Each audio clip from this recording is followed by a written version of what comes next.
رب العالمين والصلاة والسلام على نبينا محمد وعلى آله وصحبه أجمعين أما بعد. Alors, si vous vous souvenez, hier, on s'était arrêté sur la cinquième erreur dans le chapitre de la prière, qui est le fait de manquer de recueillement, de concentration et de gesticuler, de faire beaucoup de mouvements. Ça, c'est une grande erreur. On l'a dit, le cœur doit se tranquilliser, tout comme les membres, et on doit faire une prière rempli de recueillement et de méditation et de sérénité. Sixième erreur, le cheikh nous dit musabaqatul imam fi salat ou mukhalafatuhu muta'ammidan. Et notez bien le mot muta'ammidan qui signifie volontairement. Le cheikh nous dit le fait de précéder l'imam dans sa prière ou de le contredire volontairement. Alors ça veut dire quoi à votre avis, précéder l'imam dans sa prière ou le contredire volontairement? De quelle erreur il s'agit ici techniquement parlant? Voilà. Faire les mouvements avant lui. Ou des paroles avant lui. Commencer la Fatiha avant lui ou des choses comme ça. Ou commencer le takbir avant lui. Donc le fait de précéder l'imam dans la prière ou volontairement être en retard sur lui. Par exemple, il est en recours. Toi, tu n'as pas fini ta Fatiha, tu te dis, je vais la finir tranquillement. Lui, il se relève de son recours. Toi, tu es toujours dans la Fatiha, donc là, tu as un pilier de retard sur lui. Puis, il plonge en soujoud et toi, tu es encore dans ta Fatiha. Donc, volontairement, tu ne dois pas être trop en retard sur ton imam et il convient que tu le suives dans ses actions dans la prière. Parce que l'imam n'a été placé que comme un guide et un modèle, comme l'a dit le messager d'Allah sallallahu alayhi wa sallam. Donc le cheikh Salih al-Sheikh, il nous dit que le fait de précéder l'imam ou bien d'être volontairement en retard sur lui, quand on dit en retard, c'est-à-dire de sorte que tu as un pilier, voire plus de retard. Alors, un pilier, voire plus de retard, qu'est-ce que ça veut dire? Ça veut dire que lorsqu'il est en inclinaison, si toi, tu es toujours dans la Fatiha pour la terminer, il n'y a pas de mal. À partir du moment où, avant qu'il se relève, toi, tu le rejoins dans son inclinaison. La question a été posée à de nombreux savants, dont Cheikh Ibn Baz. Moi, mon imam, il est un petit peu vite. Après, il s'incline. Qu'est-ce que je fais? Je le suis tout de suite dans son inclinaison, ou bien j'ai le droit de continuer à réciter ma Fatiha pour la terminer, parce qu'on l'a déjà vu, la lecture de la Fatiha, c'est un pilier de la prière. Du coup, si je ne l'ai pas lu entièrement, ben, je n'ai pas concrétisé le pilier entièrement. Donc, le Cheikh Ibn Baz, rahmatullahi alayhi, a dit que si tu sais de ton imam qu'il fait des longues inclinaisons, qu'il prend le temps, et que tu auras normalement, en temps normal, le temps de terminer ta Fatiha parce qu'il ne te restait que quelques versets, alors termine-la, puis rejoins-le. Mais si tu sais que ton imam est très très rapide, ou bien tu sais qu'il te reste trop de versets de la Fatiha à lire et que très probablement tu n'auras pas le temps de la terminer avant que lui ne se soit déjà relevé, alors le shir a dit rejoins-le dans son inclinaison, parce que comme nous l'avons déjà vu dans Al-Mulakhas al-Fiqhi, de toute façon la vie majoritaire c'est que la lecture de l'imam vaut pour la lecture des fidèles. Donc dans tous les cas, ta prière sera valide même si tu n'as pas pu compléter la lecture de la Fatiha. Et comme nous l'avons vu dans l'erreur précédente d'hier, la faute revient à ces imams trop rapides, ces imams qui croient que c'est une course, la prière, et qui lisent trop vite, qui font les mouvements trop vite. Ne t'inquiète pas, Harry, si tu n'as pas pu faire ta prière avec sérénité, calme, consciencieusement, avec une belle lecture, de belles inclinaisons, de beaux soujoud, parce que tu pries derrière un imam trop pressé, c'est lui qui prendra la responsabilité de son empressement. Donc le shir nous dit que celui qui va précéder l'imam ou être en retard sur lui volontairement, c'est-à-dire que c'est de ta faute à toi et non pas de la faute de l'imam, il nous dit cela va annuler ta raka'a ou bien la prière tout entière. Par exemple, toi, l'imam s'est incliné, tu continues ta Fatiha. L'imam, il s'est... Ah non, non, c'est pas ce cas-là, on va parler de précéder. Toi, tu as lu la Fatiha, tu l'as terminée. Et machinalement, tu t'inclines, tu oublies que tu es derrière un imam, tu t'inclines avant l'imam, alors que l'imam, il ne s'est pas encore incliné. Si tu ne corriges pas ceci, alors ton unité de prière s'invalide. Qu'est-ce qu'il nous a dit Comment doit-on corriger ceci à votre avis? Est-ce qu'il y a moyen de corriger ceci? Voilà, Ayman. Alors non, il ne suffit pas de faire sajdatu sahwa, les prosternations de la distraction. On corrige ceci tout simplement en se relevant, voilà, comme me le dit Darmouche aussi. Je me relève de mon inclinaison pour revenir dans la même station, la même position que l'imam, pour pouvoir ensuite le suivre. Et donc, je le suivrai seulement après qu'il se soit incliné lui. Mais par contre, si tu persistes là-dessus en te disant ben, c'est pas grave, c'est lui qui va me suivre, je reste en inclinaison et c'est l'imam qui me rattrapera, au final on va être tous les deux en inclinaison, eh bien là ta prière, elle saute totalement. Pourquoi? Parce que tu auras contredit ton imam et tu l'auras précédé. Donc le cheikh Hafizahullah nous dit فَمَنْ رَكَعَ قَبْلَ إِمَامِهِ بَطَلَتْ رَكْعَتُهُ. Celui qui va s'incliner avant son imam, sa raka'a, son unité de prière, elle est invalide. Illa in atabir ruku'i ba'dahu. Sauf s'il se relève et qu'il s'acquitte de son inclinaison après son imam. C'est-à-dire, il rattrape le coup et il se met à suivre l'imam parce qu'il avait oublié ou je ne sais quoi. Et ceci vaut exactement pour toutes les autres stations de la prière. Tu précèdes l'imam dans le soujoud, dans la prosternation. Et ça arrive souvent, mes frères qui prient en jama'a. Vous n'avez jamais remarqué que parfois, celui qui nous dirige, c'est un imam âgé. Du coup, il dit Allahu Akbar et il commence à se prosterner, mais comme il est âgé, il nous fait une prosternation en ralenti. Il tombe par terre au ralenti. Et on a des jeunes qui sont vigoureux, des sportifs, eux, ils se prosternent à la vitesse de la lumière. Du coup, ils finissent prosternés avant leur imam. Parce que certes, ils attendent que l'imam dise Allahu Akbar pour tomber en prosternation, mais au final, qui s'est prosterné le premier? Je vais vous poser une question qui va répondre à cette question. C'est quoi la prosternation, mes frères et mes sœurs?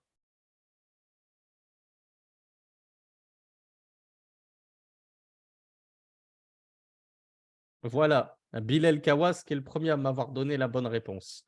Une sajda, c'est le fait de poser les 7 membres sur le sol. 7 membres que nous avons déjà détaillés. Donc, une fois que ton front il est posé sur le sol avec tes mains, tes genoux, tes pieds, là, tu es en prosternation. Donc, l'imam, il ne suffit pas qu'il dise Allahu Akbar et qu'il commence sa chute pour dire qu'il s'est prosterné. Non, le mouvement, c'est pas ça qu'on appelle prosternation. Le mouvement, il s'appelle tomber en prosternation, aller vers la prosternation. Et lorsqu'on dit l'imam, il est prosterné, il est en prosternation, c'est quand son front, il est par terre, avec les 7 os, les 7 os, pardon, os.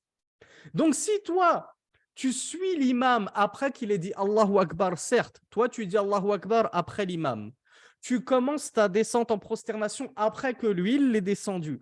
Cependant, tu le précèdes et tu vas être le front par terre avant lui. Est-ce que tu t'es prosterné avant ou après l'imam? Est-ce que ta prosternation elle a eu lieu avant ou après la prosternation de l'imam? Eh bien, avant, tout simplement. Donc voilà pourquoi il faut faire très attention à ça, mes frères et mes sœurs, et je m'adresse tout particulièrement à mes frères, c'est qu'on doit faire attention à ne pas se prosterner avant notre imam parce qu'on est trop rapide dans les mouvements, alors qu'on sait qu'en face de nous, on a une personne âgée qui fait les mouvements longuement.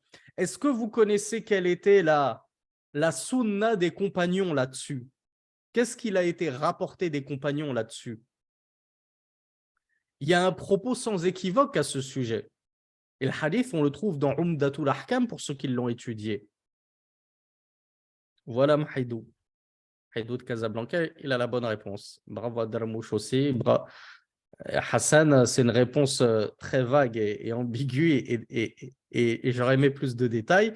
Les compagnons du messager d'Allah disaient, enfin l'un des compagnons disait, nous ne nous prosternions pas jusqu'à ce que le messager d'Allah sallallahu alayhi wa sallam soit entièrement prosterné au sol. C'est-à-dire que les compagnons, ils n'attendaient pas Allahu Akbar pour commencer leur mouvement. Ils n'attendaient pas que Rasulullah soit entre la station debout et la station prosternée pour commencer à le suivre. Ils attendaient qu'il soit complètement prosterné face au sol pour commencer à tomber. Et ça, c'est la vraie sunna. Et combien peu ne le voit-on pas dans les mosquées? Ou plutôt, combien peu le voit-on dans les mosquées? Très peu de frères attendent que l'imam soit complètement prosterné pour se prosterner. Et à cause de cette précipitation, eh bien, il y en a qui précèdent l'imam dans la prosternation. Et il y a aussi certains fidèles que l'on voit lorsque, et notamment dans les tarawih, surtout les fins de tarawih, quand c'est des prières qu'on connaît par cœur, hein, l'imam il commence à lire Sabbih isma rabbikal a'la. Ah, cette sourate, je la connais par cœur, je vais frimer. Dès que l'imam il a fini le dernier verset, tu vois certains prieurs qui commencent à lever les mains comme ça, à faire leur takbirat avant l'imam pour montrer, regardez, je sais que c'était le dernier verset, je sais que c'est la fin. Et il y en a même qui commencent limite à s'incliner, subhanallah. Et j'en ai déjà vu qui se sont inclinés avant l'imam. Tellement ils se disent, ouais, c'est la fin de la sourate, je m'incline avant l'imam, j'attends pas mon imam. Donc ça, c'est une grande erreur qui peut invalider l'unité dans laquelle tu te trouves, voire toute la prière, si tu ne compenses pas ceci. Donc le cheikh nous dit, فَالْوَاجِبُ عَلَى الْمُصَلِّ مُتَابَعَةُ إِمَامِهِ وَالْإِتِمَامُ بِهِ فَلَا يَسْبِقُهُ وَلَا يَتَخَلَّفَ عَنْهُ بِرُكْنٍ أَوْ أَكْثَرٍ. Le cheikh nous dit donc, il est donc obligatoire au prieur de suivre son imam, de le prendre pour modèle dans la prière et de ne pas le précéder ni être en retard sur lui d'un pilier ou plus. Dites-vous que si un pilier c'est interdit, alors que dire de plus? Il y a Nour l'Islam qui me pose une bonne question, c'est que parfois on n'est pas forcément au premier rang pour voir l'imam. Donc on ne sait pas l'imam, est-ce que c'est un lent ou un rapide? Donc quand on ignore cette situation, ben, qu'est-ce qu'on fait? Comme je vous le dis toujours, plat du pied sécurité. On joue la carte de la prudence et on évite de se précipiter tout de suite lorsqu'on entend Allahu Akbar. Lorsque vous savez que ça va être le soujoud et que vous entendez Allahu Akbar, gardez 1 à 2 secondes, 2 secondes, 3 secondes et ensuite suivez l'imam dans sa prosternation. Pareil pour les inclinaisons. Pareil pour Sami Allahu liman hamidah. Il y en a qui entendent l'imam dire Sami Allahu liman hamidah, il se relève d'une traite comme un deadlift pour nos amis de la musculation.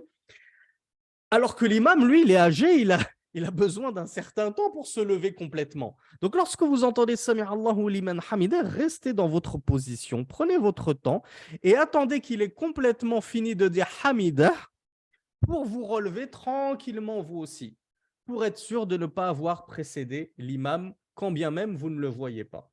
Comme ça, vous avez joué la sécurité et la prudence. Donc le cheikh nous dit qu'il a été rapporté un hadith dans Abu Daoud, dans les Sunan d'Abu Daoud et autres que cela, où le messager d'Allah sallallahu alayhi wa sallam a dit, comme rapporté par Abu Huraira, إنما جعل الإمام ليؤتم به فإذا كبر فكبروا ولا تكبروا حتى يكبر وإذا ركع فاركعوا ولا تركعوا حتى يركع إلى آخر الحديث وأصله في الصحيحين. Et le cheikh nous précise, une très belle précision, il nous dit وَالنَّاسِ وَالْجَاهِلِ يُعْفَ عَنْهُمَا. Alors, le hadith, le messager d'Allah sallallahu alayhi wa sallam a dit, l'imam n'a été institué que pour être suivi. Ainsi, lorsqu'il dit Allahu Akbar, fa, alors qu'est-ce qu'il veut dire le fa dans la langue arabe? Fa, il traduit quelle notion? Alors voilà, on me dit puis, et plus précisément que puis, qu'est-ce qu'il traduit comme notion, comme conséquence? Voilà, bravo à iPad de Rabha qui m'a donné la meilleure réponse. Fa, alors non, Boussou, tu t'es trompé de séminaire. Là, on n'est pas sur le Fa ou Sababia. Ça, c'était le premier séminaire. Le Fa, ici, il traduit le fait de suivre directement.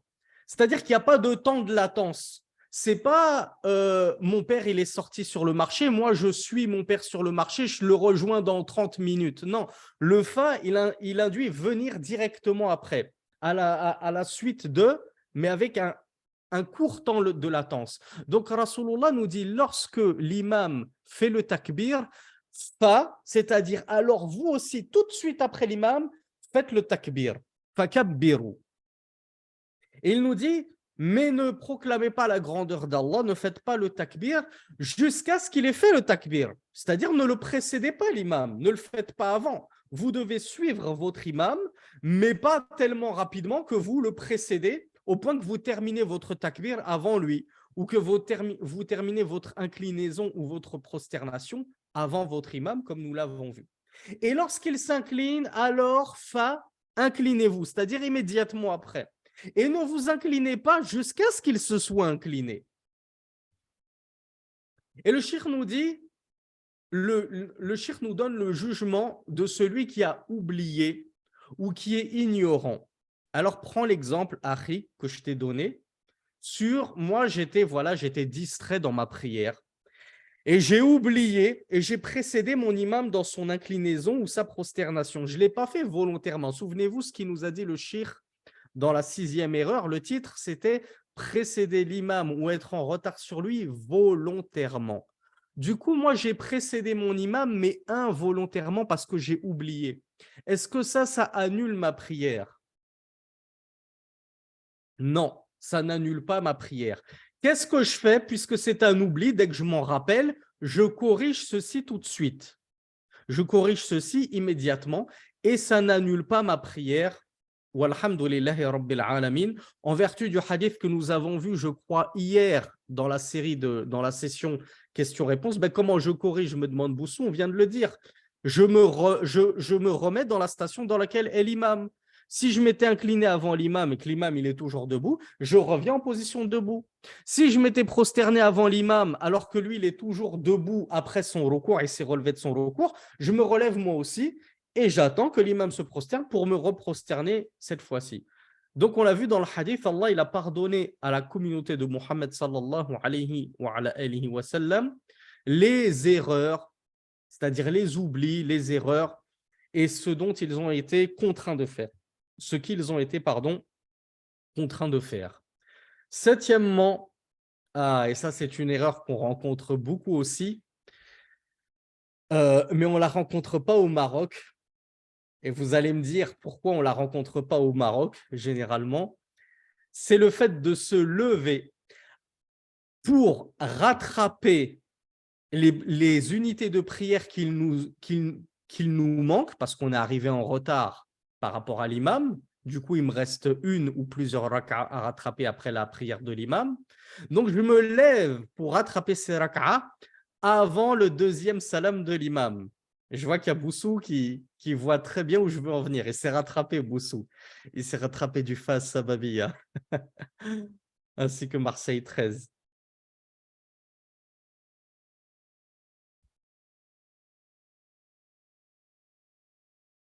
Du coup, le shir nous dit que c'est une erreur de nous précipiter à nous lever pour rattraper notre prière juste après que l'imam ait fait le premier salam assalamu alaykoum et on n'attend pas qu'il fasse le deuxième salam.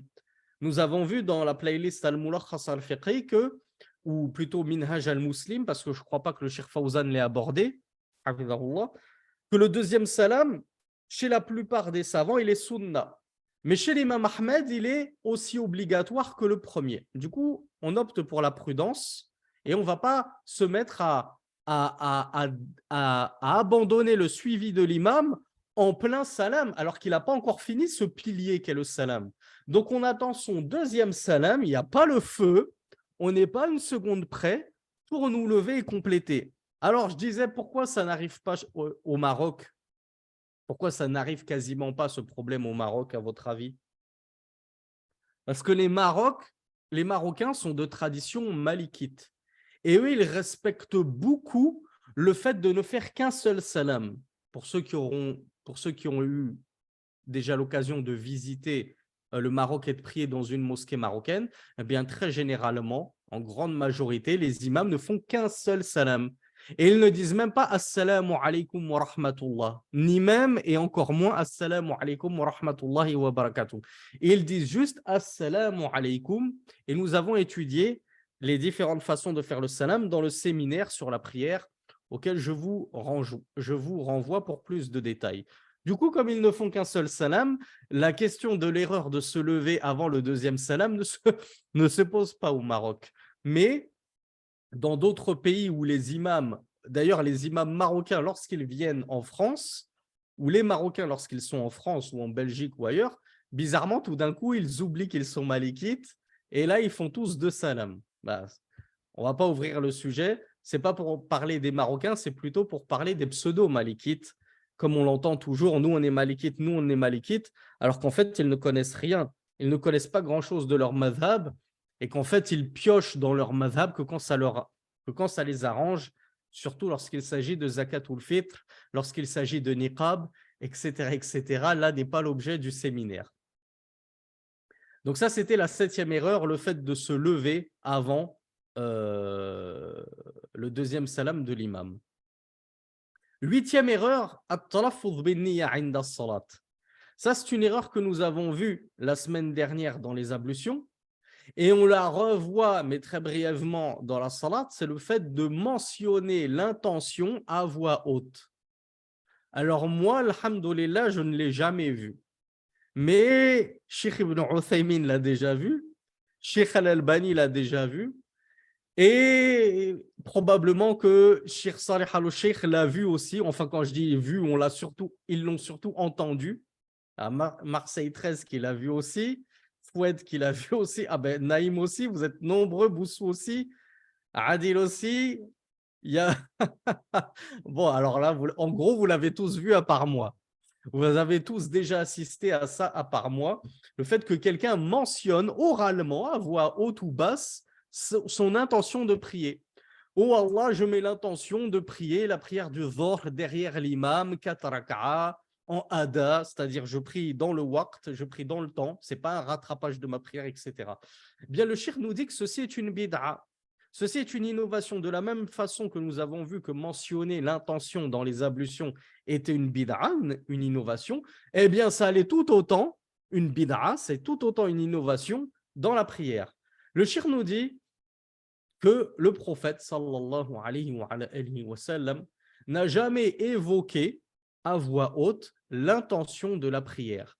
Et l'imam Ibn Qayyim al-Jawziyya, rahmatullahi alayhi, a dit dans Zadul Ma'ad, qui est un excellent ouvrage qui, je crois, est traduit en français, je ne suis pas sûr, mais moi je vous le conseille en arabe une fois que vous aurez appris la langue arabe, puisque les traductions françaises, c'est dur de leur faire confiance à 100% quand on voit les dégâts et les dérives. Il a dit, l'imam Ibn Qayyim al-Jawziyya rahmatullahi alayhi, kana idha qama ila as-salati qala Allahu akbar wa lam yaqul shay'an qablaha. Le messager d'Allah sallallahu alayhi wa sallam, lorsqu'il se levait pour la prière, il disait Allahu akbar et il ne disait rien avant cela.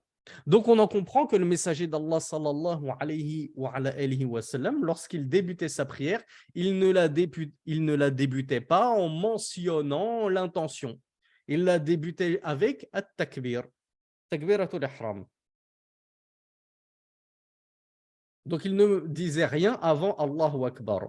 Et il ne mentionnait certainement pas l'intention, nous dit l'imam Ibn Qayyim al-Jawziyya, wala qala usalli lillahi salata kadha مستقبل القبلة 4 ركعات إماما أو مأموما ولا قال أداء ولا قضاء ولا فرض الوقت وهذه 10 بدع لم ينقل عنه أحد قط بإسناد صحيح ولا ضعيف ولا مسند ولا مرسل لفظ واحد منها البتة بل ولا عن أحد من أصحابه ولا استحسنه أحد من التابعين ولا الأئمة الأربعة انتهى كلامه. La fin, c'est le coup de massue. Le cheikh al-Islam al-Thani, l'imam Ibn Qayyim al-Jawziyya, nous dit: il n'a pas été rapporté que le prophète sallallahu alayhi wa sallam ait jamais dit, ne serait-ce qu'une seule fois, je vais prier pour Allah telle prière en direction de la Qibla, 4 raka'a, en tant qu'imam ou en tant que dirigé, c'est-à-dire derrière l'imam. Ni n'a-t-il dit ada'an ou qada'an. Savez-vous quelle est la différence entre ada'an et qada'an en prière. C'est quelque chose que vous rencontrerez beaucoup dans le fiqh quand vous étudierez le fiqh en langue arabe. Ada'an, c'est-à-dire que la prière, je la fais dans son temps légiféré. Et qada'an, ça signifie je rattrape ma prière parce que je n'ai pas pu la faire dans son temps légiféré. Wala fard al-waqt. Ni Rasulullah n'a-t-il dit je prie la prière obligatoire du temps actuel. Et ces 10 paroles-là qui détaillent tout, je prie, 4 rak'a, le dhor pour Allah, en direction de la Qibla, en tant qu'imam, etc., etc. Il nous dit, toutes ces 10 choses-là, ce sont des bid'ah, des innovations, dont pas une seule de ces paroles-là n'a été rapportée du messager d'Allah, sallallahu alayhi wa sallam. Écoutez bien, ni dans le moindre hadith authentique, ni même dans un hadith da'if. Donc, les gens qui font ça ne peuvent même pas vous dire si, il y a un hadith, oui, c'est vrai qu'il est daif, mais quand même, il y a un hadith. Non. L'imam Ibn Qayyim al-Jawziyya nous dit même des hadiths daif mentionnant ceci, ça n'existe pas. Il nous dit ni un hadith musnad. Savez-vous ce que c'est qu'un hadith musnad? Ça, c'est un mot aussi que vous étudierez dans la science du hadith. Al-musnad, dont le musnad de l'imam Ahmed. Bravo Safwan. Musnad, ça veut dire un hadith continu. C'est-à-dire qu'il n'y a pas de discontinuité dans la chaîne de transmission. Chaque rapporteur l'a entendu du rapporteur d'au-dessus. Contrairement au mursal, c'est quoi la différence avec le mursal? Voilà, question pour un champion, discontinu. Mursal, c'est en a un qui va te dire, par exemple, Al-Hassan al-Basri, qui va te dire d'après Aïcha. Comment on sait qu'il est discontinu? Ben parce que Al-Hassan al-Basri n'a jamais entendu le hadith de Aïcha Ummul Mu'minin, la mère des croyants. Du coup, on sait qu'entre les deux, il y a eu un intermédiaire, mais il n'a pas été nommé. Donc, on dit il est mursal. Donc, l'imam Ibn Qayyim al-Jawziyya nous dit ni un hadith musnad continu, ni même dans un hadith mursal, on ne trouve ces choses-là du messager d'Allah. Pas même un seul mot de toutes ces 10 innovations concernant la mention à voix haute de l'intention avant la prière.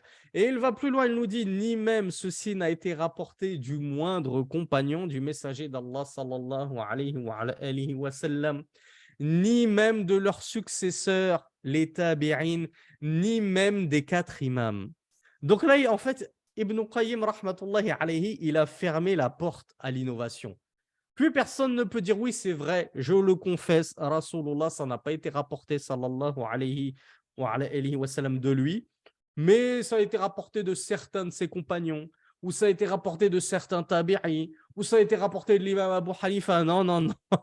Personne n'a jamais dit ceci parmi les 4 imams, ni les compagnons du messager d'Allah, sallallahu alayhi wa sallam, ni lui. Et pour ceux qui me demandent pourquoi les Comoriens le font, eh bien, je vous renvoie au séminaire sur la prière disponible sur ma page YouTube, justement, où on a détaillé le sujet. Neuvièmement, Adamu qira'at al-Fatiha fi as-salat. 9e erreur, le fait de ne pas lire la Fatiha dans la prière. Alors, c'est vous qui allez me mâcher le travail cette fois-ci. Est-ce que ça, c'est une erreur pour quiconque? C'est-à-dire que n'importe qui ne lirait pas la Fatiha dans la prière, c'est une erreur. Alors, il y a Imran al-Jazariya qui a 0 pointé. Ahmed aussi, 0 pointé. Yazid, il m'a donné la bonne réponse. Oula, Safwan, ah oui, Safwan, il me dit sauf les convertis, pas mal. Je n'y avais pas pensé à ça, je n'avais pas vu venir. Bravo à Dermouche. Allez, il y en a beaucoup qui ont eu la bonne réponse et il y en a certains qui se sont trompés. Et ceux qui se sont trompés, on les renvoie encore une fois au séminaire sur la prière qui, je l'espère, vous sera bénéfique. La 9e erreur, c'est donc de ne pas lire la Fatiha dans la prière, nous dit le shir. Faqira'atul Fatiha ruknun. Il nous dit car la lecture de la Fatiha, de Surat al-Fatiha, la première sourate du Coran, c'est un pilier. Jusque-là, on est d'accord. Wala tasihhu salatu man lam yaqra bil Fatiha. Et la prière de celui qui ne lit pas la Fatiha est invalide. On est d'accord jusque-là. وذلك لقول النبي صلى الله عليه وعلى آله وسلم من صلى صلاة لم يقرأ فيها بفاتحة الكتاب فهي خداج ثلاثا غير تمام أو غير تمام. رواه مسلم عن أبي هريرة. En vertu de la parole du messager d'Allah sallallahu alayhi wa alayhi wa sallam qui a dit quiconque prie une prière dans laquelle il ne lit pas l'introductrice du livre, parce que Fatiha, de base, ça veut dire celle qui ouvre. Celle qui ouvre le livre, c'est-à-dire celle qui introduit le Coran. C'est donc la première sourate du Coran qu'on appelle donc Al-Fatiha. Il nous dit donc quiconque prie une prière dans laquelle il n'a pas lu l'introductrice du livre, elle est bancale, elle est incomplète, nous a-t-il dit à 3 reprises. Et le hadith, il est rapporté par Muslim. Et dans les deux authentiques, donc Bukhari et Muslim, on trouve le hadith de Ubadah ibn Samit, radiallahu anhu, qui a dit que le messager d'Allah, sallallahu alayhi wa sallam, a dit La salata liman lam yaqra bi fatihatil kitab. وفي لفظ آخر قال لعلكم تقرؤون خلف إمامكم قلنا نعم قال لا تفعلوا إلا بفاتحة الكتاب فإنه لا صلاة لمن لم يقرأ بها كما رواه مسلم وابو داود والترمذي وابن حبان.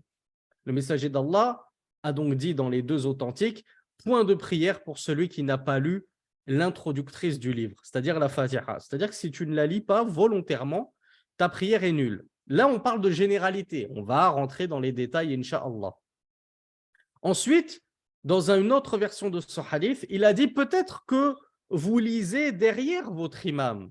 C'est-à-dire, est-ce que vous lisez le Coran derrière l'imam? Vous récitez vous aussi du Coran derrière l'imam? Chose que l'on rencontre jusqu'à aujourd'hui encore, hein? Surtout dans les tarawih, des gens qui lisent derrière l'imam, que ce soit à voix haute ou à voix basse. Eh bien, les compagnons lui ont dit Na'am, oui, nous lisons derrière toi, Rasulullah sallallahu alayhi wa sallam. Il lui a dit ne le faites pas. Il leur a dit ne le faites pas, sauf pour la mère du livre, car il n'y a pas de prière pour celui qui ne lit pas cette sourate. Le hadith, il est rapporté par l'imam Ahmed, Abu Daoud et At-Tirmidhi. Alors, peut-être que Shir Salih al-Sheikh est de l'avis de ceux qui voient, et je crois que c'était l'avis d'Ibn Baz aussi parmi les contemporains, et c'est l'avis des Shafi'ites comme nous l'avons vu dans le séminaire sur la prière, que celui qui ne lit pas la Fatiha, peu importe dans quelle prière, que ce soit une prière à voix haute ou à voix basse, sa prière est nulle, car c'est un pilier chez eux. Cependant, nous avons vu que la majorité des savants ne sont pas de cet avis. Et ils ont vu que celui qui ne lit pas la Fatiha, c'est l'avis de l'imam Abu Hanifa, Malik et Shafi'i, celui qui ne lit pas la Fatiha alors qu'il se trouve derrière un imam, sa prière n'est pas nulle. Parce que la Fatiha de l'imam, la lecture de l'imam, vaut pour la lecture des fidèles. Comme l'a dit le messager d'Allah sallallahu alayhi wa sallam dans un hadith. Voilà pourquoi je vous posais la question au début en vous disant est-ce que c'est général et ça vaut pour tous les cas de figure, que c'est une erreur de ne pas lire la Fatiha dans la prière? Non, c'est pas une erreur dans tous les cas de figure. Alors oui, effectivement, il y a des frères et des sœurs qui m'ont parlé des convertis, c'est judicieux. Eux, le temps qu'ils apprennent, et c'est pas forcément des convertis. Moi, je suis à moitié converti et il y en a qui sont nés musulmans et qui pourtant n'avaient pas la langue arabe. Donc, c'est ceux qui n'ont pas la langue arabe, qu'ils soient convertis ou non, le temps qu'ils apprennent la Fatiha en arabe, il peut ne pas lire la Fatiha et faire du dhikr à la place. Il dit Subhanallah, Alhamdulillah, La ilaha illallah, Wallahu Akbar. Du coup, celui qui prie tout seul, oui, celui-là, c'est une erreur de ne pas lire la Fatiha. Et s'il ne lit pas la Fatiha alors qu'il la connaît et qu'il est en capacité de la réciter, alors il n'a pas de prière, comme l'a dit Rasulullah sallallahu alayhi wa sallam. Celui qui dirige un autre, que ce soit la mosquée où tu diriges chez toi, ta femme, tes enfants, n'importe qui, tes amis, si tu ne lis pas la Fatiha, toi qui diriges, pareil.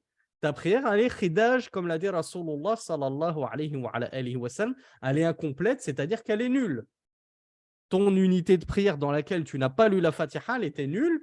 Tu peux compenser en rattrapant cette unité de prière, comme on l'a vu dans Al-Mulakhas al-Fiqhi sur YouTube. Et si tu ne compenses pas rapidement cela, c'est toute ta prière qui finit par sauter. Et le dernier cas de figure, c'est celui qui prie derrière un imam. Alors lui, non.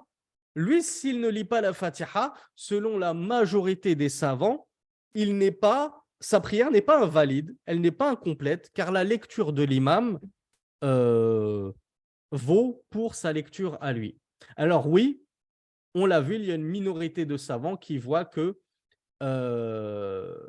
même si tu pries derrière un imam, tu dois quand même lire Al-Fatiha, comme on l'a vu, c'est l'avis de l'imam Al-Shafi'i. Et du coup, qu'est-ce qu'ils disent? Ils disent, si l'imam il fait une petite pause, comme c'est justement la coutume des Shafi'ites, après avoir lu la Fatiha, l'imam il fait une petite pause pour laisser le temps aux fidèles derrière lui de lire à leur tour leur Fatiha. Et si l'imam ne fait pas cette pause, alors tu lis la Fatiha pendant qu'il récite le Coran, la deuxième sourate, ou bien tu la lis en même temps que lui, mais sans le précéder. Comme on l'a vu, il ne faut pas précéder l'imam.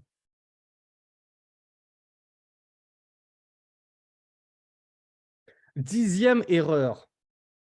Qira'atul Qur'an fi ar-ruku' wa as-sujud. La lecture du Coran dans l'inclinaison et dans la prosternation.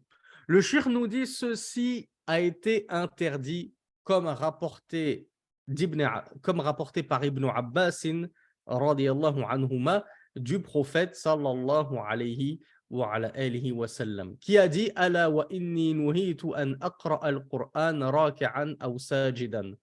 Le messager d'Allah sallallahu alayhi wa sallam a dit on m'a défendu de lire le Coran en inclinaison et en prosternation. Quand Rasulullah sallallahu alayhi wa sallam disait on m'a défendu, qui est-ce qui l'a défendu? Qui est-ce qui lui a interdit? Qui est-ce qui interdisait quoi que ce soit à Rasulullah sallallahu alayhi wa sallam? Allah subhanahu wa ta'ala, son Seigneur. Donc lorsqu'il disait on m'a interdit, ça veut dire mon Seigneur, Allah, m'a interdit de lire le Coran en inclinaison et en prosternation. Et le hadith, il est rapporté dans l'authentique de Muslim.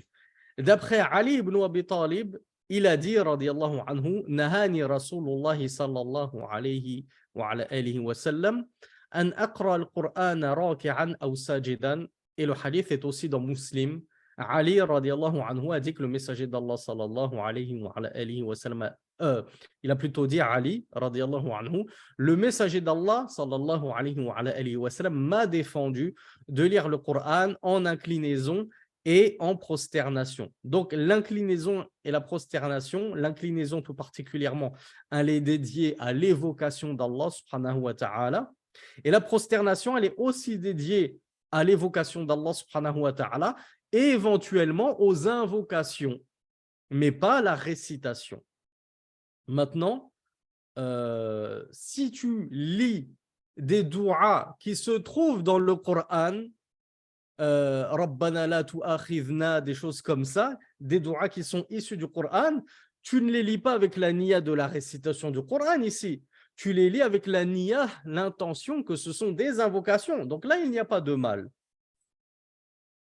Onzièmement, et ça c'est une erreur qu'on rencontre très fréquemment, raf'ul basari ila as-sama' fi as-salah aw sarful basari yaminan aw shimalan min ghayri hajah.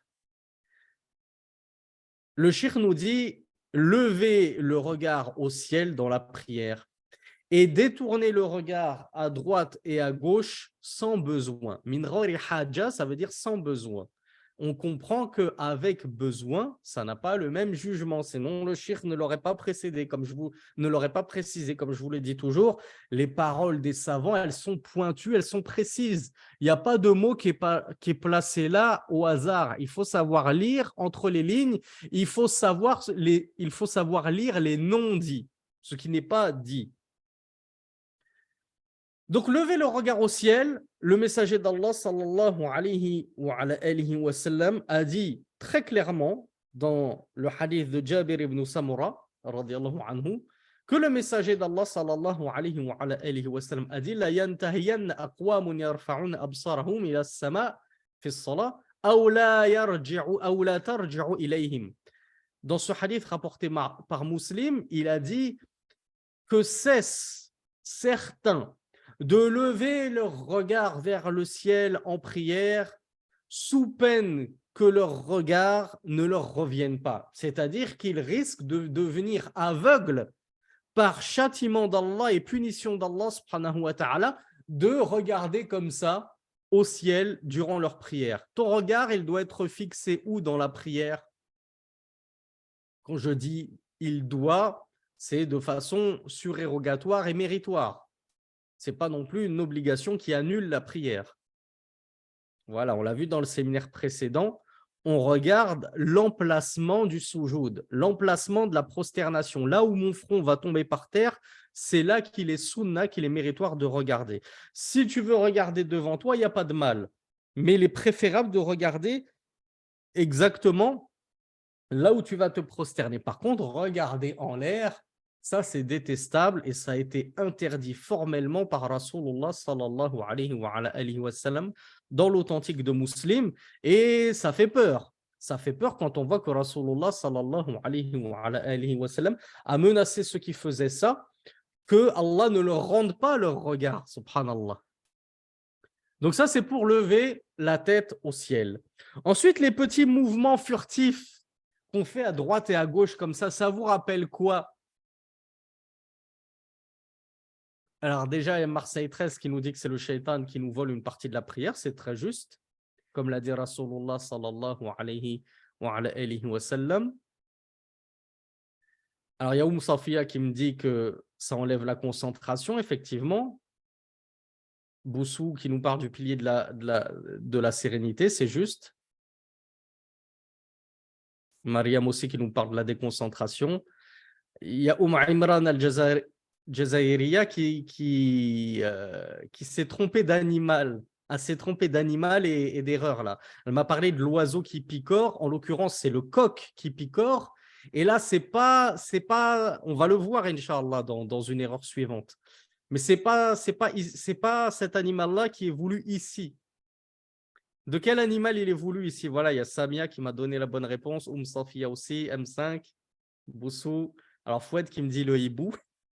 Je ne la connais pas, cette version du hadith du hibou. Mais tu nous l'apporteras, tu nous rapporteras le numéro du hadith demain, Inch'Allah, qui mentionne le hibou, parce que cette version, elle m'a échappé. Wallahu a'lam, moi, je n'ai pas la science infuse. On apprend de tout le monde. Il ne faut pas s'enorgueillir à apprendre de ses élèves. Ici, il s'agit du renard, comme vous êtes nombreux à me l'avoir dit. Le messager d'Allah, sallallahu alayhi wa sallam, a dit, comme le rapporte Aïcha de lui, radiyallahu anha, que ces petits mouvements furtifs comme ça, à droite et à gauche, dans la prière, il a été questionné à ce sujet, Rasulullah, au sujet de ces mouvements comme ça, ces petits regards fortuits dans la prière, sans besoin. On rappelle, sans besoin. C'est juste de la pure déconcentration et de la pure frivolité. Le cheikh nous disait Ammal iltifatu min ghayri hajatin fahuwa munqisun li salati al-abd idha lam yakun kamilan bi jismihi ila jihatin ukhra fa in kana fatabtulu bihi as-salat. Donc avant de lire le hadith qu'il apporte, on lit sa parole qui est judicieuse. Il nous dit les petits regards jetés comme ça et à droite et à gauche sans besoin diminue la récompense de la prière du serviteur à partir du moment où il ne s'est pas détourné de la qibla complètement. Première condition. S'il le fait, et deuxième condition, c'était sans besoin, car s'il se détourne complètement de la qibla, moi ma qibla elle est là, moi je jette un regard comme ça, est-ce que ma prière elle est valide ou elle est invalide? Si j'ai jeté un regard à droite ou à gauche comme ça, il y a Foued qui me dit invalide. Il est shadidoun. Il est shadid alayna, Foued. Il est dur avec nous, Foued. Le fait de regarder comme ça et à droite et à gauche, tout en étant, toi, ton torse dans la direction de la qibla, ça n'annule pas ta prière. On vient de le voir, le cheikh nous dit, ça grappille de ta récompense, ça diminue de la récompense de ta prière. Par contre, tu regardes tellement à droite et à gauche que là, tu sors de la direction de la qibla, alors oui, là, par contre, le cheikh nous a dit, ça y est, tu as annulé ta prière. Qui va nous trouver la cause? Pourquoi est-ce que j'ai annulé ma prière? Parce que je me suis tourné dans mon intégralité dans une autre direction que la qibla. Alors oui, Imran me dit car tu t'es détourné de la qibla. Oui, mais justement, pourquoi est-ce que ça annule la prière? Marseille 13 qui me dit c'est un pilier. Effectivement, on a vu dans le séminaire précédent que Sheikh Al-Albani l'a considéré comme un pilier. Mais comme me le dit Adil, et Bilal, et Nusayba et nombreux autres, Allahumma barik, ça fait plaisir de voir autant de bonnes réponses, c'est plutôt une condition. Parce qu'on a vu que la différence entre pilier et condition, c'est que le pilier, il est dans la prière, alors que la condition, elle est censée précéder la prière. Mais effectivement, ça se joue. Cheikh Al-Albani l'a considéré que c'était un pilier. Pourquoi? Parce que c'est dès que tu ouvres ta prière que tu dois être face à la qibla. Si 2 secondes avant la prière, tu n'étais pas face à la qibla, mais que tu la débutes face à la qibla, c'est bon quand même. Donc, quand on dit que c'est une condition qui précède la prière, en réalité, elle précède et elle est en concomitance. Donc, les deux sont justes. Du coup, le fait de te détourner de la qibla, ben, tu viens de faire sauter un pilier et tu viens surtout de faire sauter une condition. Et pourquoi c'est mieux de dire condition? C'est parce que la condition, si elle n'est pas remplie avant le début de la prière, ben là, tu es fichu. Là, ta prière, elle est invalide. Alors qu'un pilier, quand on dit pilier, on a vu que si c'est fait par oubli, tu peux compenser le pilier en rattrapant la raka'a.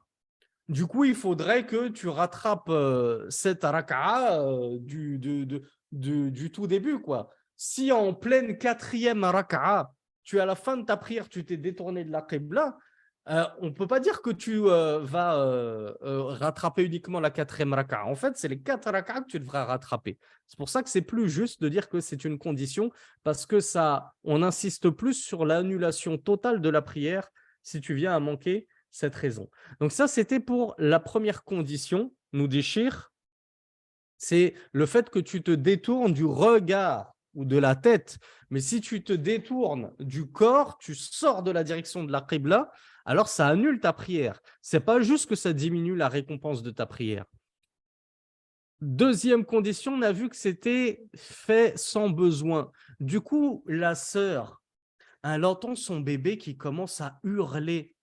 Et vous savez que les mères ne sont pas insensibles comme nous, les pères ingrats que nous sommes. La mère, elle entend son bébé, tout de suite, c'est instinctif, elle va regarder, elle ne peut pas se retenir de regarder. Nous, on l'entend pleurer pendant des heures, on se dit, je m'en fiche, je continue, mais je continue jusqu'au bout la prière, j'irai voir après pourquoi il pleure. Est-ce que ça, ce regard qu'elle a jeté vers son enfant, ça diminue de sa récompense à cette sœur? Non, pourquoi ça ne diminue pas de sa récompense qu'elle aura, Inch'Allah, pleinement la récompense? Parce qu'il y a eu un besoin. Ce regard, elle ne l'a pas fait par frivolité. Elle ne l'a pas fait par négligence parce qu'elle s'est déconcentrée de la prière d'elle-même. Elle s'est déconcentrée à cause d'un événement extérieur légitime. Je dis bien légitime, j'ai parlé du bébé. Maintenant, moi, je suis un homme. Je prie et je vois par la fenêtre une jolie fille qui passe et je la suis du regard. Est-ce que ça, c'est un besoin légitime qui légitimise le fait que je la regarde? Non, on est d'accord, c'est pas légitime du tout. Est-ce que ma prière, elle diminue en récompense pour ceci? Non seulement tu viens de diminuer de la récompense, mais j'attendais que Marseille 13 nous le dise, mais en plus, tu prends des péchés. Tu as tout perdu. Tu as perdu une grande partie de la récompense de ta prière parce que tu t'es laissé déconcentrer par une sœur, et en plus, tu as pris des péchés parce que tu as regardé une sœur alors qu'il t'est commandé de baisser le regard. Donc ça, c'était pour voir les deux conditions qui font que ça diminue de ta récompense si tu te détournes comme ça. Ou les deux conditions qui font que ça ne diminue pas ta récompense plutôt si tu regardes à droite et à gauche. Quant au hadith du messager d'Allah sallallahu alayhi wa sallam, il avait dit à ce sujet, quand on l'avait questionné à ce sujet, ce sont des ikhtilas, yakhtalisuhu shaytan. Ce sont, comment je pourrais appeler, des bribes de prière, des morceaux de prière que harpe, c'est comme ça qu'on dit harper quelque chose, ça se dit harper pour dire grappiller, que grappille dérobe le shaytan de la prière du serviteur. Et ça, c'est rapporté par Al-Bukhari. Et le messager d'Allah sallallahu alayhi wa sallam a dit enfin dans un hadith rapporté par At-Tirmidhi, et il est authentique. Alors, harponner me dit Darmouche plutôt, et Ibad de Rabha, mes excuses pour mon français approximatif. Iyaka wal-iltifat fi s-salat fa innahu halaka. Le messager d'Allah a dit je vous mets en garde contre ces regards comme ça distraits et furtifs dans la prière, car ils sont du halak, ils sont destructeurs. C'est-à-dire que ça va détruire la récompense de ta prière.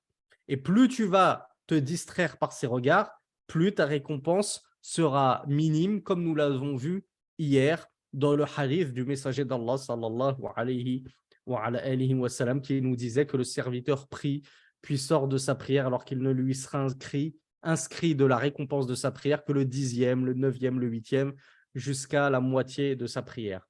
Et Rasulullah sallallahu alayhi wa sallam avait comparé cette personne-là au renard. C'est ça l'animal qui était voulu ici. Ce n'était pas le hibou ni le coq, et encore moins l'oiseau. C'est le renard, parce que c'est le renard qui est furtif comme ça, il guette sa proie comme ça à droite et à gauche. Voilà pourquoi le cheikh nous dit il y a d'autres ahadiths sur le sujet. Il n'a pas évoqué le renard, mais vous le connaissiez pratiquement tous, ce hadith du renard. D'ailleurs, je crois qu'on va le voir. On va le voir juste après. Donc, 12e erreur, le cheikh nous dit al-iqa'u fi s-salat wa iftirashu adh-dhira'ayn fi s-sujud. Alors, qui d'entre vous sait ce qu'est al-iqa'u fi s-salat?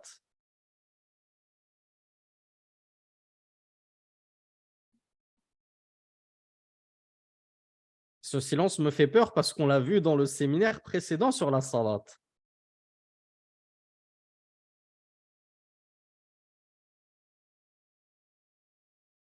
C'est pas du tout l'humilité, mon frère Amin. Al-iqa'u fi salat. Alors, c'est un mot que normalement vous étiez censé avoir écrit dans le séminaire sur la prière. Et que donc vous avez appris et que vous maîtrisez maintenant. Al-iqa'u fi salat, allez, je vous aide, c'est une certaine assise. C'est l'assise de qui? Comment?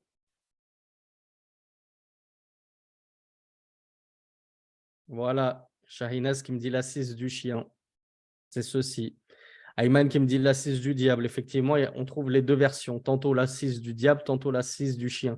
Al-iqa, c'est le fait que durant ton tashahoud, tu t'assois avec les deux pieds dressés comme ça et ton postérieur sur le sol entre tes deux pieds dressés. Exactement comme le chien s'assoit. Le chien, vous le voyez, il a les pattes étendues comme ça et pose directement son postérieur à même le sol. Nous, notre postérieur, on le pose où dans la prière? Dans le tashahoud?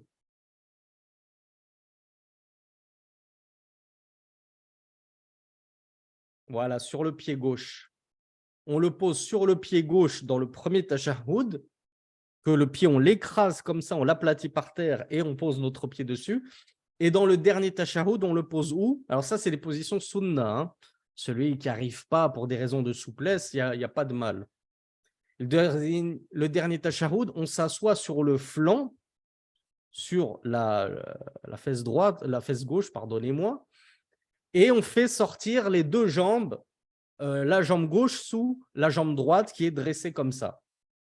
Le pied droit qui est dressé comme ça, et on fait passer la jambe gauche par en dessous. On l'a vu dans le séminaire sur la prière, on va pas passer 10 minutes dessus. Du coup, al-iqa'a nous dit le cheikh, manhiyun anhu. La position du chien ou la position du diable dans certaines versions, est une position qui a été interdite par le messager d'Allah sallallahu alayhi wa sallam, ce qui veut dire qu'elle est détestable. Si tu t'assois comme ça, ta prière elle est toujours valide et ne t'en fais pas, mais il convient que si tu as la capacité de t'asseoir autrement, tu le fasses. Il y en a qui ont des problèmes de souplesse, comme je l'ai dit, des problèmes aux genoux, des problèmes d'articulation et qui ne peuvent s'asseoir que comme ça, alors pas de mal. La yukallifullahu nafsan illa wus'aha. Allah ne cherche pas une âme de plus qu'elle ne peut supporter.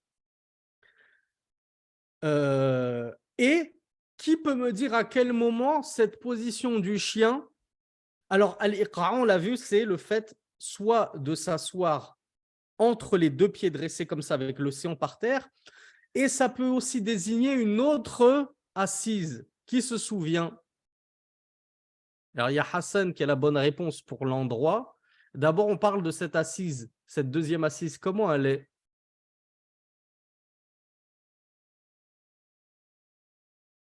Voilà, une sœur 140 a la bonne réponse.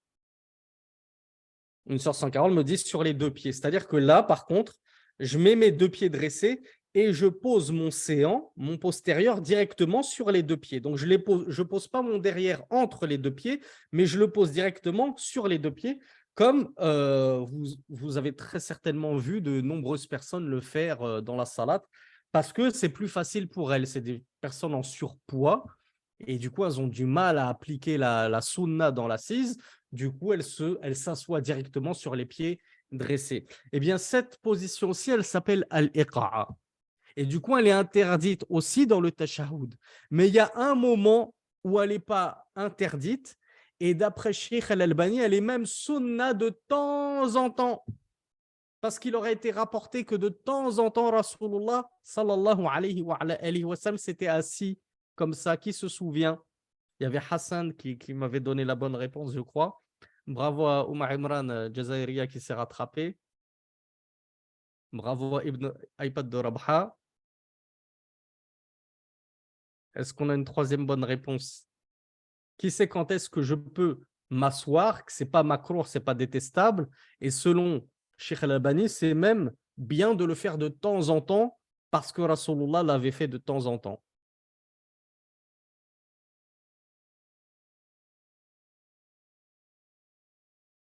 Voilà, il y a CH et Myriam qui m'ont apporté la bonne réponse. C'est entre les deux prosternations. C'est-à-dire que tu te prosternes la première prosternation et quand tu te relèves de la première prosternation, tu peux éventuellement t'asseoir comme ça avec le séant posé sur les talons avant de te reprosterner une deuxième fois. Donc le shir nous dit qu'il a été rapporté d'Abu Hurayra radiyallahu anhu qu'il a dit Nahani khalili an thalathin, nahani an naqrati ka naqrati dik wa iqa'i ka iqa'i al-kalb والتفات كالتفات الثعلب رواه أحمد وغيره وحسن إسناده المنذري والهيثمي. Alors déjà, Abu Huraira nous dit que son khalil l'a interdit. Qui peut me rappeler ce que c'est qu'un khalil? Et je suis sûr que je vais avoir des mauvaises réponses. Ça ne va pas manquer. Alors qu'il me semble que c'est dans ce séminaire-là qu'on l'a étudié, dans la partie sur la semaine dernière sur la aqidah. Voilà, il y a Amin. Allez, je ne vais pas citer ceux qui se sont trompés, je vais être sympa. Mais j'en ai eu des mauvaises réponses côté frère et côté sœur. Cependant, j'ai eu plus de bonnes réponses que de mauvaises réponses, alhamdoulilah. Donc, le plus gros de la classe sauve l'honneur. Parce qu'on l'a vu quand même. On a parlé de Rasulullah Ibrahim, alayhi salatu wassalam, que c'était Khalilullah. Et Khalilullah, on a dit, c'est pas l'ami intime d'Allah. Al-Khulla, c'est pas l'amitié. Al-Khulla, c'est al-mahabba. Bal'a ala darajatil mahabba. C'est le plus haut degré de l'amour et de l'affection. Donc, Al-Khalil, c'est le très aimé, le plus aimé. Donc, quand Abu Huraira disait Khalili, c'est-à-dire mon très très aimé, celui que j'aime plus que tout au monde, après Allah subhanahu wa ta'ala, plus que mes parents encore. Donc, quand il disait mon très aimé, c'était Rasulullah, bien entendu. Donc, il a dit mon très aimé m'a interdit trois choses. Il m'a interdit de picorer comme picore le coq Et c'était ça que la sœur Al-Jazairiya nous disait tout à l'heure, l'oiseau qui picore. Non, c'est ici le coq qui picore. Et c'est dans quelle station de la prière que le coq picore qu'il a comparé le prieur au coq qui picore?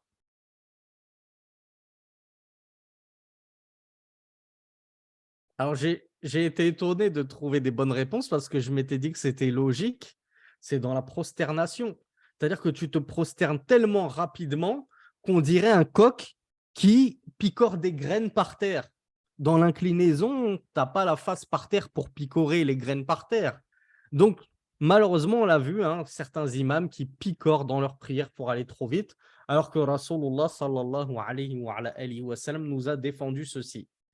Il y a la wa il kalb et l'assise comme l'assise du chien. Donc on a vu ce que c'était. Et le fait de jeter des coups d'œil comme ça, comme le renard qui jette des coups d'œil. Trois animaux dont Rasulullah sallallahu alayhi wa sallam nous a interdit d'imiter dans notre prière. Qu'est-ce qu'il nous a interdit d'imiter d'autres dans la prière comme animal et comme situation? Alors, il y a Abu Abdillah qui me parle du chameau. À quel moment le chameau est défendu de l'imiter? Voilà, il y a Safia qui me dit la tombée du chameau, effectivement. Et il y a Mariam Yachou qui me parle aussi des coudes. Autre bonne réponse, deuxième bonne réponse. Imran Al-Jazariya aussi. Elle me dit le chien aussi lorsqu'on touche avec les coudes. On a les deux bonnes réponses que j'attendais. Vous êtes nombreux à connaître cette erreur au vu des bonnes réponses que vous m'avez apportées. Donc, on a vu le chien. On va poursuivre sur le chien. Rasulullah sallallahu alayhi wa sallam a également dit dans un hadith rapporté par At-Tirmidhi Ahmed, إذا سجد أحدكم فليعتدل ولا يفترش ذراعيه افتراش الكلب. Rasulullah sallallahu alayhi wa sallam a dit lorsque l'un d'entre vous se prosterne, qu'il le fasse de manière harmonieuse. C'est-à-dire que, comme on l'a vu dans le séminaire précédent, on écarte bien, on décolle les coudes et les bras du sol et on les décolle de ses flancs. On n'est pas comme ça tout serré en prosternation. Sauf bien sûr quand on prie en congrégation à la mosquée, qu'on est tout collé, les rangs sont serrés. Tu ne vas pas forcer et gêner ton voisin juste pour appliquer une sunna. C'est quoi qui passe devant? C'est mettre en pratique une sunna ou bien c'est de causer du tort et de nuire à ton voisin? De ne pas plutôt causer du tort et ne pas nuire à ton voisin. Eh bien, ce qui passe avant, c'est le fait de ne pas causer du tort et de nuire à ton voisin. Pourquoi? Pourquoi ça passe avant l'application d'une sunna? Une question très facile que je vous pose pour finir en beauté sur des bonnes réponses. Un débutant qui m'a peut-être apporté la bonne réponse, mais imprécise. Voilà, il y a Adil qui m'a donné la bonne réponse complète. Il me dit parce qu'il est obligatoire de ne pas le déranger. On va le prendre à l'envers. Il est interdit, haram, de nuire à ton voisin. Alors déjà, il est haram de nuire à ton voisin kafir, mécréant. C'est déjà dingue quand même. Il est d'autant plus haram de nuire à ton voisin musulman. Et il est encore pire haram de nuire à ton voisin musulman en pleine prière. Tu cumules les défauts si tu fais ça. Tu cumules les catastrophes. C'est ton voisin musulman dans la prière et toi, tu vas lui nuire, tu vas le gêner, tu peux même le déconcentrer. Et moi, ça m'est arrivé plein de fois, malheureusement. J'en ai eu qui me gênent, que ce soit parce qu'ils lisent à voix haute pendant que moi, je rattrape une raka'a qui m'a manqué, donc ils me déconcentrent, que ce soit parce qu'ils te donnent des coups de pied, ils t'écrasent le pied ou ils te donnent des coups de coude, etc. Bref, on envoie des vertes et des pas mûres. Du coup, la règle stipule que le haram, l'évitement du haram est prioritaire sur la concrétisation d'une sunna. Ça paraît logique quand même. On est en présence d'un haram et d'une sunna. On va dire que la sunna, elle passe avant l'évitement du haram? Absolument pas. D'abord, j'évite le haram et s'il y a moyen d'appliquer la sunna sans avoir à tomber dans le haram, alors tant mieux. Là, du coup, ce qui est haram, c'est de gêner ton voisin. Et la sunna, c'est de décoller les coudes. Eh bien, si ça nuit à tes voisins, ne décolle pas tes coudes. Tu le fais au maximum jusqu'à ce que tu ne nuises pas à ton voisin. Donc, on a vu, ça, c'est la sunna, la prosternation sunna. Je décolle les coudes et les bras du sol et je les décolle également de mes flancs. Mais il y en a qui, le sol est ainsi et il va poser directement son bras comme ça, allongé sur le sol. Il va coller son bras sur le sol. Eh bien, ça, Rasulullah sallallahu alayhi wa sallam l'a défendu car il a dit que c'était ainsi que s'allongeait le chien. Ça ne vous fait pas penser à une sourate, ça? Il n'y a pas une sourate qui nous parle de ça? Du chien qui étend ses, ses, ses, ses pattes à l'entrée de la caverne, sourate Al-Kahf, que vous lisez tous, j'espère, le vendredi. Le chien, quand il se couche, il étend ses pattes avant sur le sol. Eh bien, nous, on ne doit pas étendre nos bras avant sur le sol comme le fait le chien lorsqu'il s'allonge.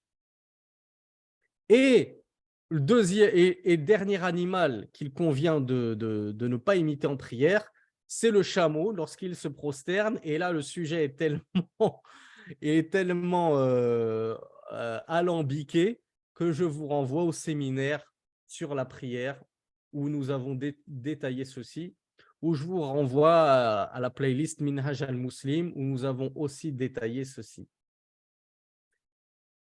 Alors, il est quelle heure? 12, il nous reste une quinzaine de minutes. Donc, on va voir 13e erreur également très, très répandue, que ce soit chez les hommes comme chez les sœurs. On ne va pas taper à chaque fois que sur les sœurs. Les hommes aussi ils vont avoir droit à leur petite claque. Ça fait toujours du bien. Une bonne claque, ça réveille parfois. Lubsu thiyabi shafafa allati la tasturu al-awra. Le fait de porter des vêtements fins qui ne couvrent pas al-awra. Ça veut dire quoi, awra, au juste? On entend tout le temps ce mot. Ce mot, il veut dire quoi, awra? Bravo. Al-awra, c'est la nudité. Comment se fait-il que nous avons des gens qui la yasturuna awratahum, qui ne couvrent pas leur awra? Lorsque je te dis, akhi, tu n'as pas couvert ta awra, Ukhti, tu as découvert ta awra. Qu'est-ce que ça signifie? Ça veut dire, Akhi, tu n'as pas couvert ta nudité. Ukhti, tu as découvert ta nudité. Est-ce que vous trouvez ça normal, mes frères et sœurs, qu'un musulman se trouve dans une situation où on pourrait lui dire, Akhi Ukhti, tu n'as pas couvert ta nudité? Si on disait à la sœur, Ourti, on voit ta poitrine, et encore, aux sœurs qui ont encore un minimum de pudeur, hein, parce qu'il y en a malheureusement sur la plage, topless et compagnie, et je ne parle pas que chez les koufars, hein, malheureusement. On a des musulmanes qui ne se respectent plus. Tu leur dis, Ourti, on voit ta poitrine, elle va te dire, ben, c'est fait exprès, justement. Mais normalement, quelqu'un qui a encore le cœur un peu vivant et qui a un minimum de crainte d'Allah, si on dit à cette sœur, tiens, on voit ta poitrine, est-ce qu'elle ne serait pas gênée, cette sœur? Elle serait morte de honte.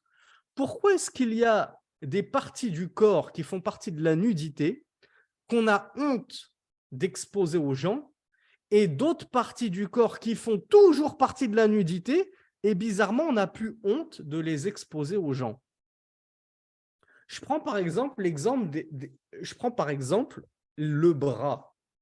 Chez les sœurs musulmanes, est-ce que le bras, il fait partie de la aura, de la nudité?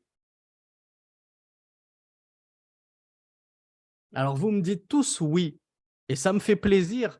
Mes sœurs, est-ce que vous auriez aussi honte d'exhiber vos bras dehors comme ça devant des hommes parce que voilà, tu as un petit gilet un peu trop court, tu as ta abaya un petit peu trop courte, bon voilà, on voit la moitié de ton bras comme ça. Est-ce que tu aurais aussi honte d'exhiber ton bras comme ça que tu aurais honte d'exhiber tes atours?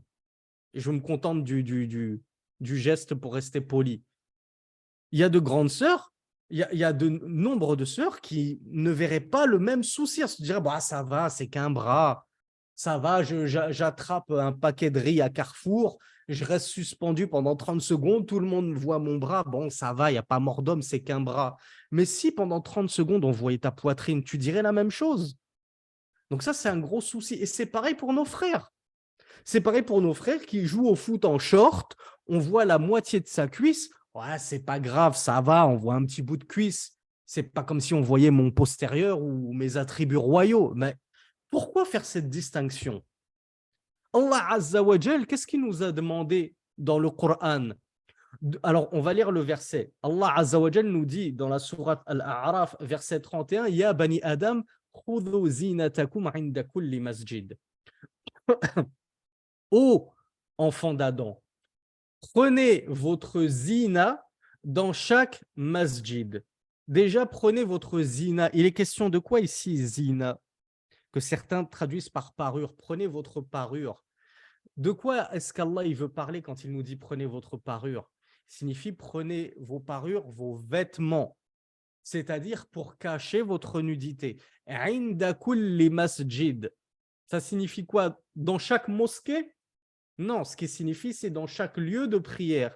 C'est-à-dire que même chez toi, quand tu vas faire ta prière, tu vas te prosterner à un endroit, on a dit que cet endroit-là, il est devenu une mosquée. On l'a vu dans la semaine dernière, il me semble, sur la définition linguistique du mot masjid. Donc, en gros, Allah Azza wa Jal nous dit que lorsqu'on va établir la prière, on doit cacher sa nudité. C'est ça le tafsir de ce verset. Si en prière devant Allah Azza wa Jal, qui n'a absolument aucune shahwa pour nous, n'a aucun désir pour ses créatures, on ne risque pas de tenter Allah subhanahu wa ta'ala. On est seul dans notre pièce devant Allah en train de prier, Allah nous ordonne de cacher la nudité. Vous pensez que ça veut dire qu'à l'extérieur, nous en tant qu'hommes, on a le droit de l'exposer devant les sœurs? Et vous pensez que ça veut dire que les sœurs en extérieur, elles ont le droit de l'exposer devant les hommes?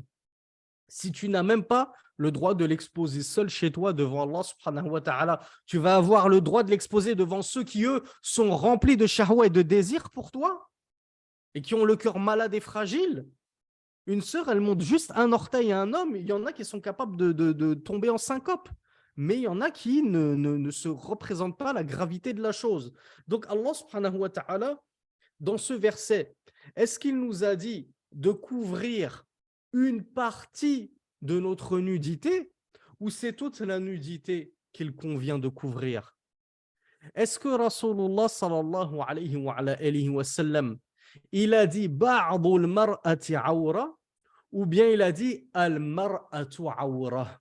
Est-ce qu'il a dit une partie de la femme est nudité ou bien il a dit dans un langage clair, limpide et absolu et global, la femme est nudité. C'est-à-dire que la femme tout entière, elle est nudité.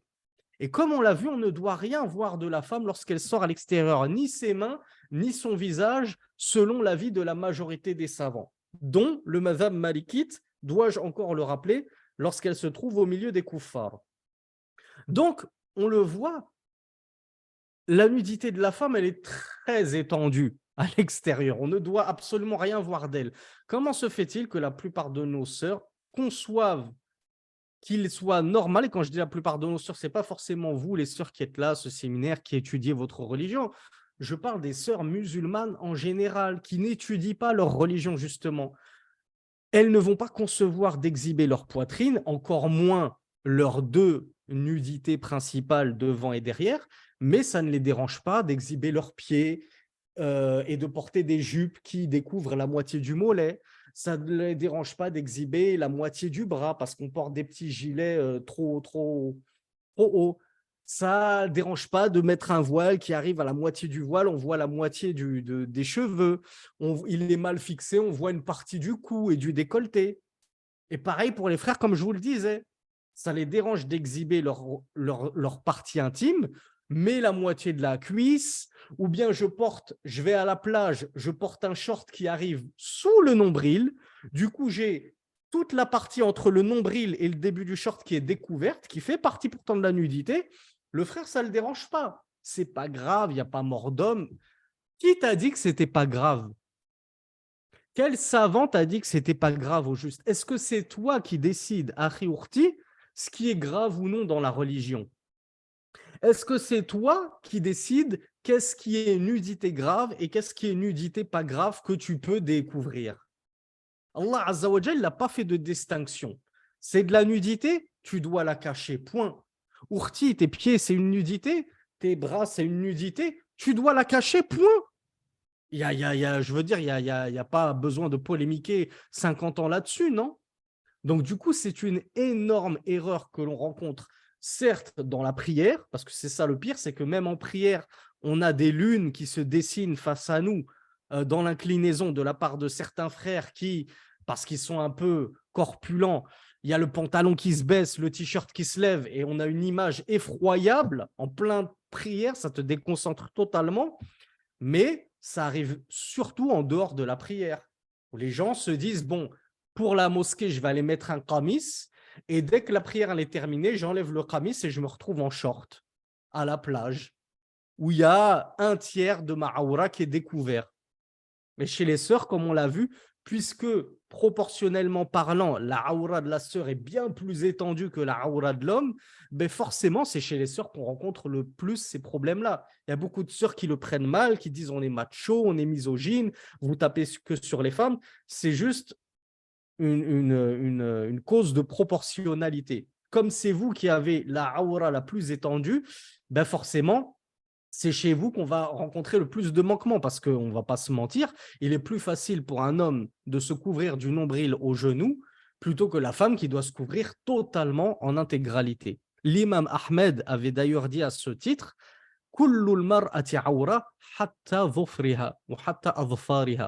toute la femme en entière est aura jusqu'à ses ongles. Donc, si tes ongles, tu n'as pas le droit de les montrer devant des étrangers, est-ce que tu penses que tu as le droit de montrer un bras, une jambe, un décolleté, etc., etc. Non, c'est absolument interdit. Donc, le shir nous dit, 13e erreur, le fait de porter des vêtements qui ne cachent pas la aura. En prière exclusivement, là, on va rester sur le chapitre de la prière. C'est quoi un vêtement qui ne cache pas la aura?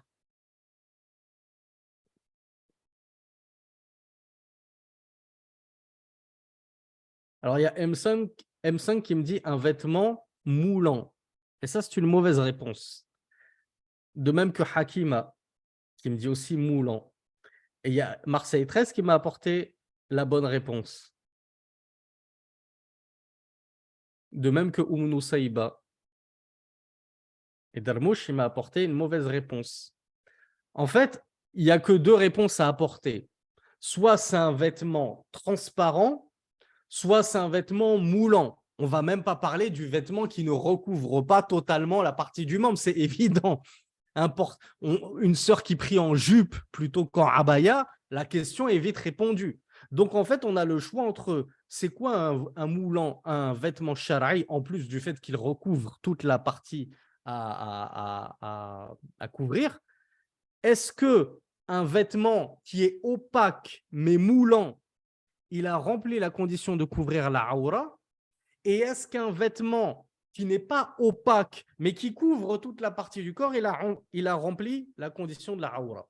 Alors, on va y aller par étapes. Première étape, prenez un vêtement comme le mien. Regardez mon t-shirt. Il est très moulant. On est d'accord, il moule totalement le bras, mais il est très opaque. On ne voit pas la couleur de ma peau à travers. Imaginez-vous une sœur en prière qui prie avec une abaya comme ça, qui moule totalement son bras.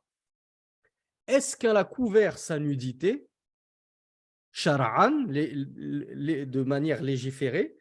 Et du coup, est-ce que si elle a prié dans une abaya comme ça, vous voyez comme ça moule mes bras, est-ce que sa prière elle est valide ou pas? Alors j'ai eu beaucoup de non. J'ai eu beaucoup de non, alors qu'en réalité, la bonne réponse, c'est oui.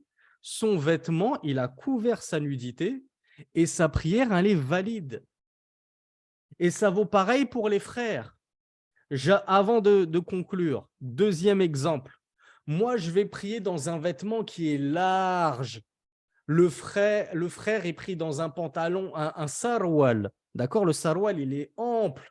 La sœur, elle prie dans une abaya qui est ample, mais elle est très très fine, et du coup, on voit la couleur de la peau à travers.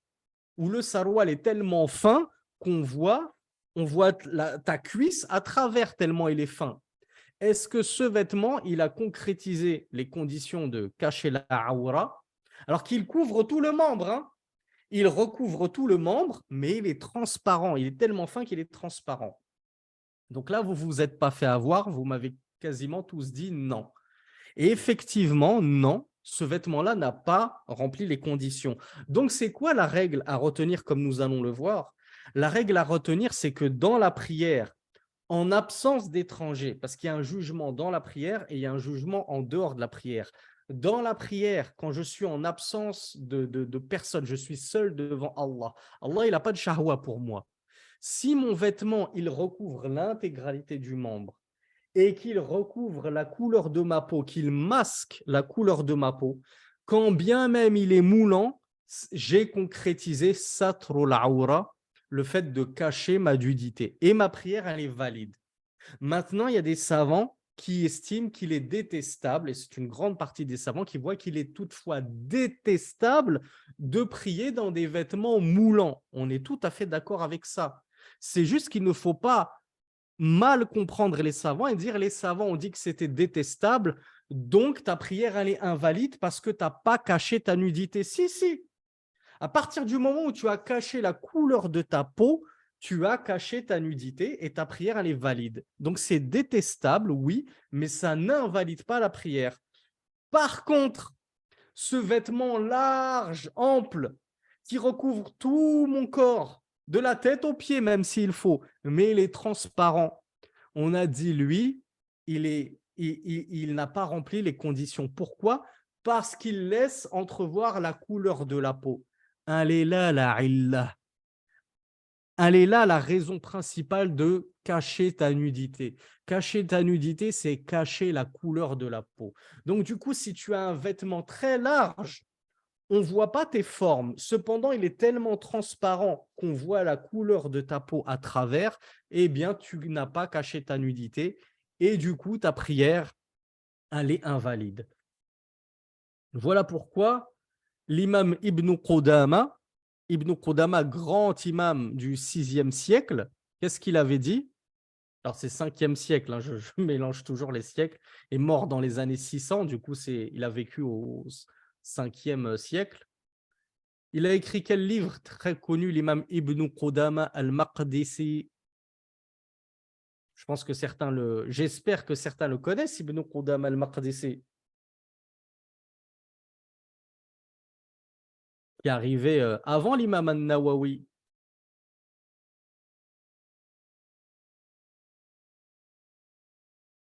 Ah, il est mort dans les années, je crois, 620, quelque chose comme ça. Du coup, il a aussi vécu dans les années 500, si je ne m'abuse. Pour ça il est entre le 6e et le 7e siècle. Ibn Qudama al-Maqdisi, non, c'est pas celui qui a fait la Sirat. Ça, c'est un parent à lui. Lui, il a écrit Al-Mourni. C'est une encyclopédie de fiqh, du fiqh comparé. Il est très connu, cet ouvrage Al-Mourni. Du coup, il a écrit Wal wajibu as-satru bima yasturu lawn al-bashara. Fa in kana khafifan yubayyin lawn al-jild min wara'ihi فيعلم بياضه أو حمرته لم تجوز الصلاة فيه لأن الستر لا يحصل بذلك. L'imam Ibn Qudama, rahmatullahi alayhi, un immense savant, très ancien, hein. Donc ne dis pas, oui, ça c'est la compréhension de vos wahhabites contemporains, ça c'est vos 8 conditions du jilbab légiféré inventées par El-Albani, les savants, ils n'ont jamais inventé toutes ces conditions. L'imam Ibn Qudama, qui a régné en maître sur le 6e siècle, il dit ce qu'il est obligatoire pour cacher la nudité, c'est de cacher la couleur de la peau, de sorte que, si bien que si le vêtement est léger, khafif, et qu'il laisse transparaître la couleur de la peau à travers ce vêtement, au point de déceler que la peau de la sœur ou du frère est blanche ou rouge ou noire, alors il n'est pas permis de prier dans un tel vêtement, car la condition de couvrir la nudité n'a pas été concrétisée. Donc, on le voit, c'est une règle, c'est qu'il faut cacher la couleur de la peau. On a vu ça, c'est dans la prière. Donc, la sœur, elle prie avec une abaya très moulante, un voile moulant, sa prière, elle est valide. Maintenant, si elle veut rajouter, comme nous l'a dit notre mère Aïcha, radiallahu anha, par-dessus un djilbab, de sorte qu'elle soit bien large, c'est encore mieux. Elle aura concrétisé la sunna pour la femme. Maintenant, en dehors de la prière, est-ce que la sœur peut sortir avec des vêtements moulants, quand bien même il cache totalement la couleur de la peau? Est-ce qu'un frère il peut sortir avec un pantalon moulant, comment vous appelez ça là, les skins, les slim? C'est ça, un slim. Et plus là, tellement ses jambes de grenouille transparaissent. Et ça peut être une grosse fitna pour certaines sœurs qui aiment ça. Ou alors ceux qui font de la muscule portent exprès des vêtements ultra moulants, comment on appelle ça, juste au corps, etc., qui moulent toute la musculature de ses cuisses. Alors, ces vêtements-là qui pourtant sont opaques, on parle de vêtements opaques qui ne laissent pas transparaître la couleur de la peau, est-ce qu'une sœur et un frère ont le droit de sortir dans de tels vêtements moulants de leur aura, de leur nudité? Non, ils n'ont pas le droit. Parce que là, en extérieur, devant le sexe opposé, on rajoute la condition qu'en plus de couvrir la couleur de la peau, il faut que le vêtement soit suffisamment ample pour qu'il ne dessine pas la forme de la peau, qu'il ne dessine pas la forme du membre. Qui se souvient de la preuve que nos chers amis ennemis de la sunna nous disent oui, toutes ces conditions, c'est Al-Albani du 21e siècle. Rasulullah, il n'a jamais parlé de ces conditions. Ça n'existe pas dans notre madhab malikite, etc., etc. Qui va nous ramener la preuve de Rasulullah sallallahu alayhi wa sallam? On avait étudié en détail dans un certain cours.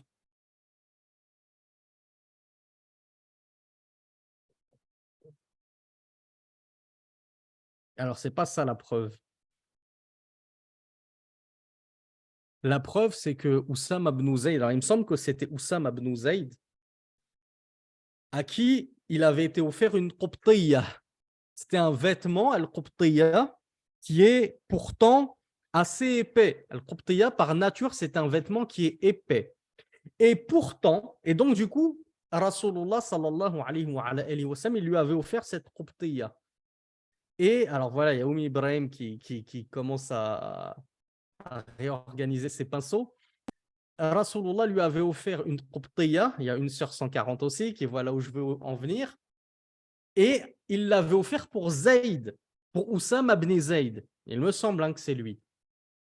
Du coup, ne le voyant pas porter ce vêtement-là qu'il lui avait offert, il lui a dit, où est donc passée la qubtiyya que je t'ai offerte? Il lui a répondu, je l'ai donnée à mon épouse. Alors, qu'est-ce qu'il a répondu, Rasulullah sallallahu alayhi wa sallam? Et rappelez-vous, j'ai dit, c'est un vêtement épais, imaginez-vous. C'est même pas un vêtement très fin. C'est pas de la soie, du cachemire, c'est épais. Il lui a dit, Murha fataj'al tahtaha thawban akhafu an yasifa maqati'a jismiha. Il lui a dit, ordonne-lui de mettre en dessous de cette qubtiyya un autre vêtement, car je crains qu'elle ne dessine les formes de son corps. Et nous avons nos amis Malikites 3.1 qui viennent nous dire, ouais, le fait que ça dessine les épaules, c'est pas dans notre madhab, ça n'existe pas, etc. Subhanallah. Rasulullah, il nous dit que ce vêtement, il avait peur qu'elle dessine les formes de l'épouse de Oussama ibn Zayd, entre guillemets, parce que je me souviens plus trop si c'était bien lui le compagnon, mais il me semble bien que c'est lui. Du coup, il lui a d'ordonner à sa femme de mettre un vêtement en dessous pour être sûr que voilà, ça ne moule pas les parties de son corps. Donc, on voit qu'une femme, lorsqu'elle sort à l'extérieur, il ne faut pas qu'elle soit moulante. Et c'est pareil pour nous, les frères. On ne peut pas se permettre de sortir en pantacourt trop moulant, en short trop moulant, quand bien même ça cache la couleur de la peau. On s'arrête là, Inch'Allah. On creusera un petit peu le sujet parce qu'il y a beaucoup à dire. سبحانك اللهم وبحمدك أشهد أن لا إله إلا أنت أستغفرك وأتوب إليك والصلاة والسلام على نبينا محمد وآخر دعوانا أن الحمد لله رب العالمين والسلام عليكم ورحمة الله وبركاته. Je vous donne rendez-vous à demain pour enfoncer le clou sur le sujet si vous le voulez bien. Au